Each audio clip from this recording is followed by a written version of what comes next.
नमस्कार। एक बार फिर से स्वागत है आपका मेरे YouTube चैनल पर। आपका अभिनंदन करता हूँ, आपका प्रणाम करता हूँ, आपका स्वागत करता हूँ। दोस्तों, राष्ट्रीय संघर्ष समिति लगातार अपने प्रयास कर रही है न्यूनतम पेंशन वृद्धि के लिए।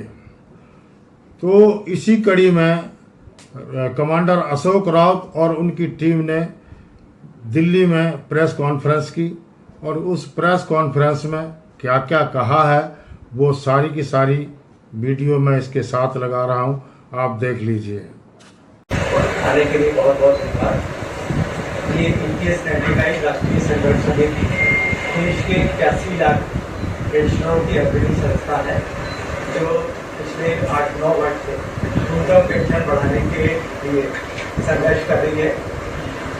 दिल्ली सहित कई जगहों पे इसके आंदोलन हो चुके हैं। आप लोग भी कई बार हम लोगों ने प्रेस वार्ता की, आप लोग उसमें शामिल हैं। आज हम लोग किस वजह से ये प्रेस वार्ता आयोजित की गई है, आगे के क्या कार्यक्रम है, इसके बारे में यहाँ पे चर्चा करेंगे। हमारे साथ मौजूद हैं हमारे राष्ट्रीय संघर्ष समिति के राष्ट्रीय अध्यक्ष कमांडर अशोक राउत जी, राष्ट्रीय महासचिव वीरेंद्र सिंह गजावल जी, राष्ट्रीय मुख्य समन्वयक रमाकांत नरगोड़ जी, महिला प्रकोष्ठ की राष्ट्रीय अध्यक्षा शोभाताई नारस, राष्ट्रीय सचिव श्रद्धाताई नाथखेड़े, राष्ट्रीय कोषाध्यक्ष CS नाथखेड़े, हमारे दिल्ली प्रदेश के अध्यक्ष PS राणा जी और मैं राजीव भटनागर, राष्ट्रीय सचिव इंडिया इंचार्ज। हम सबसे पहले आग्रह करेंगे हमारे राष्ट्रीय अध्यक्ष कमांडर अशोक राउत जी का कि वो इस प्रेस वार्ता के आयोजन और आगे के क्या कार्यक्रम है उसके बारे में बताएं। आदरणीय कमांडर अशोक राउत। नहीं है, किसी भी तरीके की सरकार योजना की रोजगार नहीं है क्योंकि उनको 500 रुपये पेंशन। तो ये इस तरीके से जाति हमारे अंदर हो रही है और 1995 में बल्कि 1971 से हो रही है। हमारा कहना ये है सरकार से कि हमारा आपके पास पैसा जमा है 11-12 लाख करोड़ से ऊपर, उस पर आप न्याय दीजिए, उस पर कितना ब्याज आता है और उस हिसाब से 7,500 और महीने तक जो 2 लोगों को जीने लायक पेंशन चाहिए वो पेंशन हमको मिलनी चाहिए और उसके साथ में मेडिकल फैसिलिटी पति पत्नी को मिलनी चाहिए 58 साल की उम्र के बाद, मतलब रिटायरमेंट के बाद। जो हायर पेंशन के मामले हैं, जो लोगों ने ज़्यादा पैसे भरे हैं या भर रहे हैं उनको उस हिसाब से पेंशन मिलनी चाहिए क्योंकि ये कॉम्प्लीमेंट्री पेंशन स्कीम है। उसके ऊपर सुप्रीम कोर्ट के आदेश है, उस आदेश का ब्यूरोक्रेसी पालन नहीं कर रही है, उसको पूरी तरह से बाजू में करके कुछ उसमें ब्यूरोक्रेसी हर्डल्स डाल रही है, हैजल्स डाल रही है, उसको दूर कीजिए और लोग वो स्कीम में उनको या तो लाया जाए या फिर उनको 5,000 रुपये एक सम्मान और मानधन दिया जाए। ये 4 मांगे लेके हम चल रहे हैं।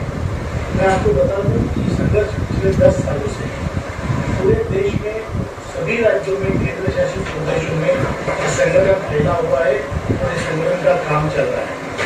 और क्योंकि हम रुक गए, हम तोड़ फोड़ नहीं करेंगे, हम किसी तरीके से हिंसक कार्यवाही नहीं करते हैं, तो इसलिए हमें अनदेखा न किया जाए।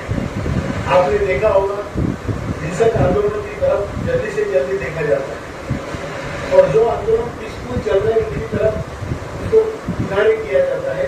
ये अच्छी पॉलिसी नहीं है क्योंकि देखिए हम तो कोई कॉकरोच नहीं है, हम है स्वाभिमानी भारतीय और स्वाभिमान से अपना हक मांगने का हमें पूरा अधिकार है। और हमारा जो हक है वो हम ऐसे गुंडागर्दी से नहीं लेकिन अपनी शांतता से, अपने संयम से देना चाहते हैं। सब बुरे लोग हैं, इन लोगों ने देश को आगे बढ़ाया, पीढ़ी को जिसने देश को आगे बढ़ाया उसको आप अगर एक तरह से धिक्कार रहे हो तो ये अच्छी बात नहीं। और इसके ऊपर हमने अभी हमारी जो कलकत्ता में सेंट्रल वर्किंग कमेटी की मीटिंग हुई थी, वहाँ पर हमारे कुछ सवाल पूरे देश में ऑफिसर्स को ताले लगाए जाए और हमारा जेल भरो आंदोलन होगा। हम अभी हमारे जिंदगी बची नहीं है।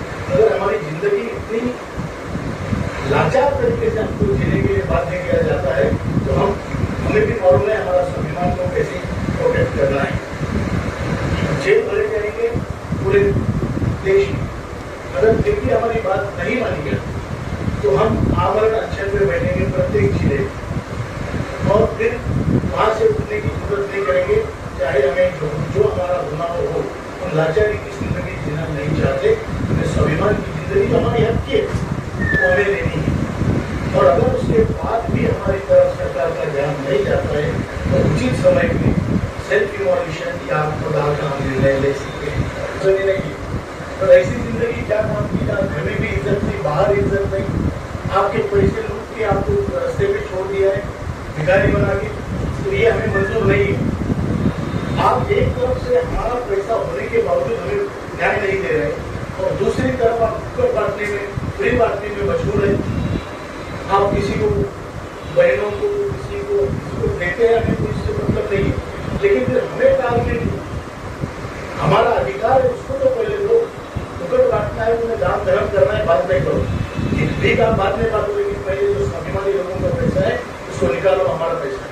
इतना मालूम है कि घर में सड़ते सड़ते मरने से अच्छा है रस्ते में लड़के लड़के मरे, और फिर लो आपका पैसा, आपका देश और बांटते हो। ये हमारा विवेक है। हमें मालूम है सरकार हमारी माँ बाप होती है, और अपने माँ बाप से झगड़ के पैसा कुछ हमारा अधिकार पाना ये हमारा कर्तव्य हक है। हम कोई किसी को भला बुरा करके, कुछ गुंडागर्दी करके कुछ नहीं मांग रहे, हम मांग रहे अपने हक का मांग रहे। और सरकार की जिम्मेदारी इन बुजुर्गों को उनका हक दिलाए और उनका स्वाभिमान रिस्टोर करे। अब से हमारी जिंदगी बची कितनी है, 5-10 साल, वो 5-10 साल हम स्वाभिमान से गुजारना चाहते हैं, जीना चाहते हैं। इतना ही कहता हूँ, धन्यवाद। बार बार हम यहाँ आते हैं, आप लोग आते हैं, सपोर्ट करते हैं अपनी अपनी जो आपकी क्षमता है, पात्रता है उसके हिसाब से, लेकिन जो हमारा काम नहीं हो रहा है ये भी सत्य है। 200 से 250 लोग हमारे प्रतिदिन बढ़ रहे हैं, ये बड़ी दुख की बात है। ये बहुत ही संवेदनशील विषय है और गंभीरता से सरकार को उसको देखना चाहिए। आपके मीडिया के भाइयों से हमने जो बात किया है वो ये देखा है कि आप अपनी क्षमता के हिसाब से, पात्रता के हिसाब से मदद करते हो, लेकिन जो मीडिया की मुख्य भूमिका है, चाहे इलेक्ट्रॉनिक मीडिया हो, प्रिंट मीडिया हो, जो हमारे बड़े भाई हैं अपनी भूमिका निभा सकते हैं, तो इससे हम आह्वान करते हैं, उससे अपील करते हैं, उससे प्रार्थना करते हैं वो हमारे साथ में आए, और हम वृद्धों की जो मांग है उसको सरकार तक पहुंचाने की जो है कृपा करें। यही जो है विशेष निवेदन आप लोगों से करना है। और सत्य बात यह है कि ये जो ट्रस्ट है हमारा, जो central board of trustee trust है, तो ट्रस्ट इसलिए होता है कि जो लाभार्थी है उनके बेनिफिट के लिए ट्रस्ट बनाया जाता है। तो सेंट्रल बोर्ड ऑफ ट्रस्टी जो भारत सरकार के अधीन है, श्रम मंत्रालय के अधीन है, लेकिन यह सत्य बात यह है कि स्कीम जब बनाई गई तो स्कीम को चलाना भी सरकार का काम है, तो बनाइए तो चलाइए उसको। लेकिन दवाई इतनी महंगी हो गई कि वो ले नहीं सकते, और हमारे हर पेंशनर के 10-15 लाख सरकार के पास जमा है, वो उसमें से भी 7,500 प्लस देने के लिए उनके पास पैसे नहीं है, और हमारे पैसे हमको नहीं देते। और हमारे बुलाना हेडक्वार्टर वहाँ पे 7 साल से श्रमिक अनशन चालू है, और एक दिन भी रुकावट नहीं, दिन रात पेंशनर वहाँ बैठे हुए, बरसात हो, धूप हो, एक दिन भी रुकावट नहीं है। इतने होने के बावजूद भी सरकार ध्यान नहीं दे रही। इतने लोग राह देख रहे थे। मैं महिला फ्रंट की एनएससी की राष्ट्रीय सचिव हूँ। आज पत्रकार परिषद रखा, उसमें मैं यही आप सभी से बोलना चाहती हूँ कि सरकार सबका महिलाओं का सम्मान कर रही है, फिर हम एनएससी के होकर के हमारी एनएससी की महिलाओं की तरफ क्यों नहीं ध्यान दे रहे हो? हम चाहते हैं कि हमारी तरफ भी ध्यान दें, एनएससी की महिलाओं को भी उनका सम्मान करें। और बुल्ढाना में क्रमिक अर्जन लगी प्रभाकरी ने बताया 2779 दिन है आज का। इतना बड़ा क्रमिक अर्जन पूरे भारत या विश्व में नहीं है, वो भी बुजुर्ग लोगों का। तो मैं चाहती हूँ कि सरकार जल्दी से जल्दी ध्यान दे। 500,000 रुपये में दोनों पति पत्नी का गुजारा कैसे कर चलेगा? हमारे रेजावत सर ने बताया, नटूर साहब ने बताया, इनके पास 10 लाख करोड़ का कॉर्पस है, उसमें 64,000 रुपए प्रतिवर्ष ब्याज आता है और उसमें से सिर्फ 18,000 करोड़ रुपए पेंशन बढ़ती है। हर साल जो है 46,000 करोड़ रुपए सिर्फ इंटरेस्ट में से बचा देते हैं और हम लोगों को पेंशन उसमें बढ़ा के नहीं दे पा रहे हैं। तो ये जो अन्याय है इसके विरुद्ध ये लड़ाई है और ये सम्मान की लड़ाई है, कोई विरोध की नहीं है। आप सभी का बहुत बहुत धन्यवाद। अब आपने प्रेस कॉन्फ्रेंस की इस पूरी वीडियो आपने देख ली है। अब देखिए, जैसे आप परेशान हैं ऐसे एनएसी के सभी पदाधिकारी भी परेशान हैं और ये परेशानी कमांडर राउत साहब के चेहरे पर साफ नज़र आ रही है। आप भी देख सकते हैं, वीरेंद्र सिंह राजावत जी के चेहरे पर भी नज़र आ रही है साफ साफ। और जो दो लेडीज़ सरिता ताई RS और सरिता ताई नारखेड़े, इनके चेहरे पर भी ये चीज़ें साफ झलक रही हैं कि सरकार बिल्कुल भी इस चीज़ को तवज्जो नहीं दे रही है। यानी सरकार आपके इस आंदोलन को कोई भी तवज्जो नहीं दे रही है। अब क्योंकि सरकार दूसरी भाषा समझ रही है। सरकार देखिए, जो कमांडर अशोक रावत जी ने भी कहा है कि हम पीसफुल आंदोलन कर रहे हैं, तो सरकार पीसफुल आंदोलनों की तरफ ध्यान नहीं दे रही है। और जो छात्रों की समस्याएं थी, CJP के जो आंदोलन थे वो उग्र आंदोलन थे, उसकी तरफ सरकार ने तुरंत ध्यान दे दिया। और जैसे आपका पीसफुल आंदोलन चल रहा है तो इसके ऊपर 10-12 वर्षों से ये आंदोलन चल रहा है, लेकिन सरकार कोई भी ध्यान नहीं दे रही है। इसीलिए NAC को रेल रोको या रास्ता रोको ऐसे कदम उठाने चाहिए, ऐसे आंदोलन करने होंगे, तभी सरकार इनकी तरफ ध्यान देगी। ये छोटे छोटे आंदोलन और इस तरीके के आंदोलनों की तरफ सरकार का कोई ध्यान नहीं है।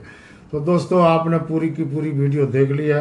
अब मैं मिलता हूँ अगले वीडियो में और तब तक के लिए आपसे विदा लेता हूँ। नमस्कार, जय हिंद।